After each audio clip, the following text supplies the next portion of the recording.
Selamat pagi Bapak Ibu Saudara sekalian yang dikasihi oleh Tuhan.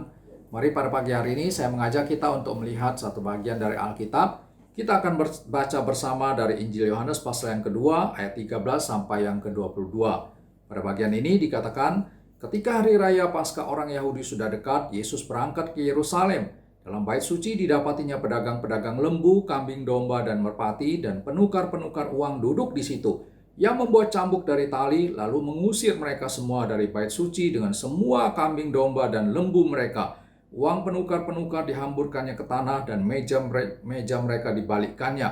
Kepada pedagang-pedagang merpati ia berkata, ambil semuanya ini dari sini, jangan kamu membuat rumah Bapakku menjadi tempat berjualan.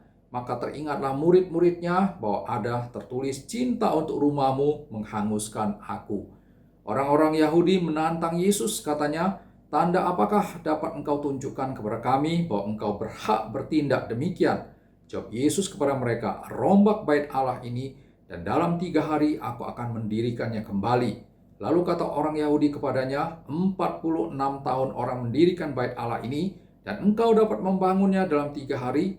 Tetapi yang dimaksudkannya dengan bait Allah ialah tubuhnya sendiri. Kemudian sesudah ia bangkit dari antara orang mati, barulah teringat oleh murid-muridnya bahwa hal itu telah dikatakannya, dan mereka pun percayalah akan kitab suci dan akan perkataan yang telah diucapkan Yesus. Bapak Ibu Saudara sekalian, yang kita baca pada bagian ini adalah peristiwa Tuhan Yesus menyucikan bait suci. Nah, kita tahu bahwa bait suci sudah menjadi satu tempat berbisnis yang disetujui oleh para otoritas orang Yahudi, yaitu para imam besar ahli Taurat dan juga orang Farisi tentunya. Nah, ini adalah satu tradisi yang sudah berjalan sedemikian lama, berabad-abad lamanya. Nah, kita tahu bahwa ini adalah satu kegiatan yang menguntungkan bagi para otoritas orang Yahudi ini. Itulah sebabnya tatkala Tuhan Yesus melakukan satu tindakan pembersihan dari bait suci ini, maka dia ditantang dengan pertanyaan, ya. Ayat ke-19 mengatakan, ya, ayat ke-18 mengatakan orang Yahudi menantang Yesus, katanya, dengan tanda apakah engkau tunjukkan kepada kami bahwa engkau berhak bertindak seperti itu? Lalu ayat 19, jawab Yesus kepada mereka, rombak bait Allah ini, dan dalam 3 hari aku akan mendirikannya kembali.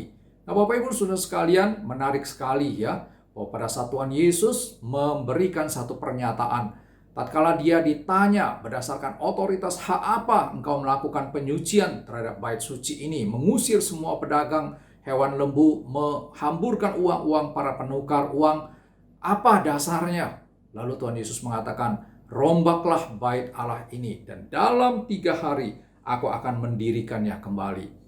Nah, menariknya adalah bahwa para otoritas Yahudi itu meresponi pernyataan Tuhan Yesus ini secara literal, secara lahiriah. Padahal yang dimaksudkan oleh Tuhan Yesus jelas bermakna rohani di sana. Nah, kita tahu bahwa mereka mempertanyakan, bait Allah ini didirikan dalam 46 tahun. Bagaimana mungkin engkau bisa mendirikannya dalam 3 hari? Tetapi yang jelas bahwa Tuhan Yesus yang dimaksudkan dengan bait Allah itu adalah tubuhnya sendiri, keberadaannya sendiri. Nah, Bapak Ibu, di sini kita melihat bahwa ada sesuatu hal yang sangat-sangat penting yang disampaikan oleh Tuhan Yesus yang berkaitan dengan sistem peribadatan, sistem penyembahan manusia kepada Allah. Tatkala kita percaya kepada Tuhan Yesus, maka kita mendapati atau berhubungan dengan Allah melalui pengantaran Tuhan Yesus, ya. Jadi melalui karya Kristus di atas kayu salib dan kubur kosong itu, maka Kristus sudah menyediakan satu landasan, satu akses, satu jalan yang terbuka menuju kepada penyembahan Allah yang benar, yaitu melalui dirinya. Tuhan Yesus dengan kata lain, ya, melalui pernyataannya ini, rombak bait suci ini, dia hendak mengatakan bahwa sistem peribadatan sekarang sudah berubah, ya. Tidak perlu lagi ada bait suci, tidak perlu lagi ada sesuatu hal yang berkaitan dengan ritual penyembelihan segala hewan-hewan. Tidak perlu lagi ada darah-darah yang dicurahkan dan lain sebagainya. Sekarang penyembahan yang benar adalah melalui pengantaraan dirinya. Dirinya adalah landasan untuk menyembah Allah secara benar.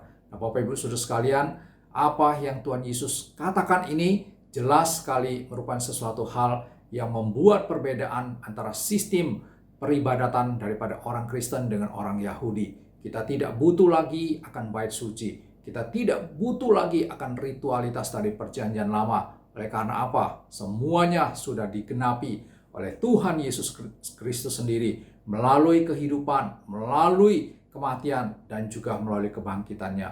Nah, kita adalah penyembah kepada Allah yang benar dengan cara yang baru, cara yang benar yang diperkenalkan oleh Tuhan Yesus. Karena Tuhan Yesus adalah pusat dan landasan daripada ibadah kita yang benar. Biarlah firman Tuhan ini boleh menolong kita sungguh-sungguh bersyukur kepada Tuhan untuk hal yang baru yang sudah Tuhan kerjakan bagi kita semua. Tuhan memberkati kita. Amin.